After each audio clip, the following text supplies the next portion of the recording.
काँग्रेसचे ज्येष्ठ नेते सुशीलकुमार शिंदे यांच्या राजकीय आत्मचरित्रामध्ये स्वातंत्र्यवीर सावरकरांचं कौतुक करण्यात आलंय। अस्पृश्यता, जातीयवाद संपवण्यासाठी सावरकरांनी मोठे प्रयत्न केले असा उल्लेख या पुस्तकामध्ये करण्यात आलाय। पाहूया।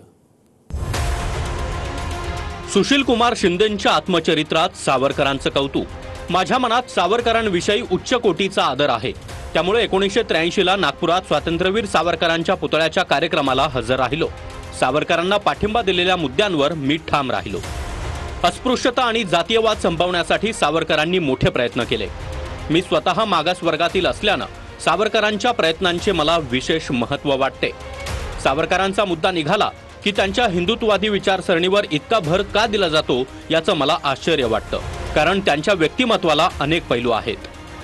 प्रदीर्घ काळ राजकारणामध्ये काम केल्यानंतर मला वाटतं की काँग्रेसच्या विचारसरणीमध्ये सुधारणा घडवून आणण्याची गरज आहे।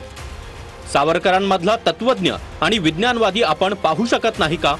वास्तविक सामाजिक समता आणि दलितांच्या उद्धाराचा मुद्दा घेऊन सावरकर उभे राहिले।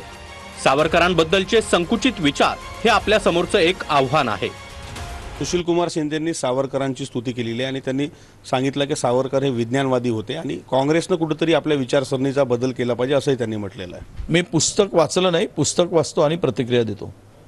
स्वातंत्र्यवीर सावरकरांच्या बद्दल पहिल्यांदा काँग्रेस पार्टीतनं कुणीतरी स्तुतीस्तुमनं उधळली आहेत किंवा त्यांच्या कार्याबद्दल गौरव केला आहे। राहुल गांधींनी यातून शिकवण घेतली पाहिजे। राहुल गांधी यांना सुशीलकुमार शिंदेजी भेटले पाहिजे आणि त्यांना सांगितलं पाहिजे की जे काही सुशीलकुमार शिंदेजींनी अभ्यास केला आहे स्वातंत्र्यवीर सावरकरांबद्दल, राहुल गांधींनी यातून शिकवण घेतली पाहिजे।